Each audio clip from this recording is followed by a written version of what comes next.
যেদিকে তাকাই শুধু চা বাগান আর চা বাগান। আলহামদুলিল্লাহ, অনেক সুন্দর একটা লেকে চলে আসলাম। এটা হচ্ছে ক্যামেলিয়া লেক। আমরা এখন ক্যামেলিয়া লেকে আছি। চমৎকার সুন্দর একটা লেকে চলে আসছি। সম্মানিত সকল স্যাররা রয়েছে।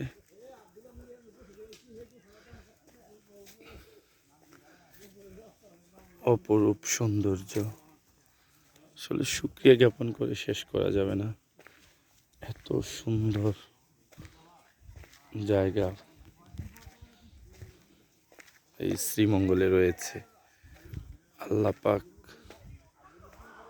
অনেক প্রকৃতিতে একেবারে সম্পদে ভরপুর করে দিয়েছে। আসলে সম্পদে ভরপুর এটা কেন বলা, এটার পেছনে একটা কাজ হচ্ছে, যেমন আমরা এই যে চা পাতাটা দেখতে পাচ্ছি, চা পাতার আসলে যতদূর জানতে পারলাম যে একটা চা কোনো চা পাতা গাছগুলার বয়স হবে প্রায় 100+ বছর।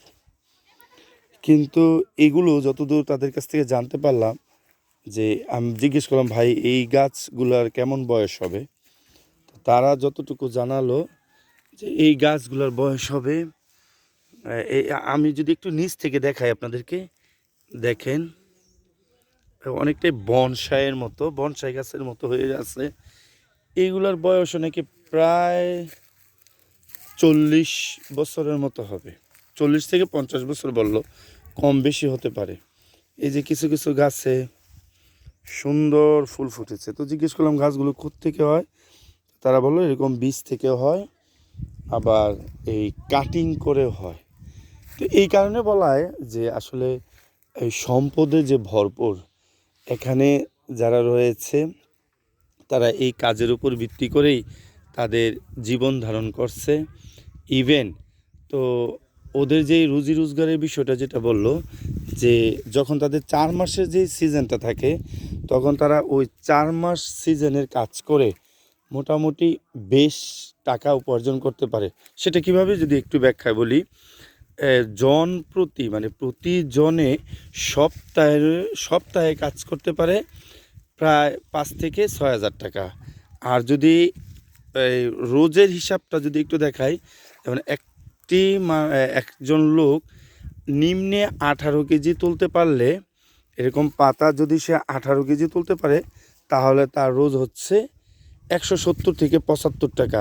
তারপর প্রতি কেজি 3 টাকা বা 4 টাকা কেজিতে যায়। তার মানে যখন পাতায় একেবারে ভরপুর থাকে, অনেক বেশি তুলতে পারে। তো দেখা গেল সপ্তাহে যদি বিল হয়, তারা প্রায় 5 থেকে 6,000 টাকা পায়। এই বিষয়টা থেকে প্রায় 4 মাস যাবত। এই 4 মাসে মোটামুটি আলহামদুলিল্লাহ তারা ভালো টাকা আর্ন করতে পারে। আর লাকড়ি বা এটা সেটা জীবন ধারণের জন্য তাদের কোনো গ্যাসের প্রয়োজন হয় না, কোনো কিছুর প্রয়োজন হয় না। তারা লাকড়ি এখান থেকেই নিতে পারে। আবার এরকম এগুলো থেকেও চা পাতাও তারা অনেক সময় বিভিন্ন রকমের ভর্তা রেসিপি করে চা পাতা দিয়েও ভাত খেতে পারে, এরকম একটা। তো বললাম যে এত অল্প টাকায় আপনাদের জীবন ধারণ কীভাবে হয়? তো তারা বললো আলহামদুলিল্লাহ চলে যায়।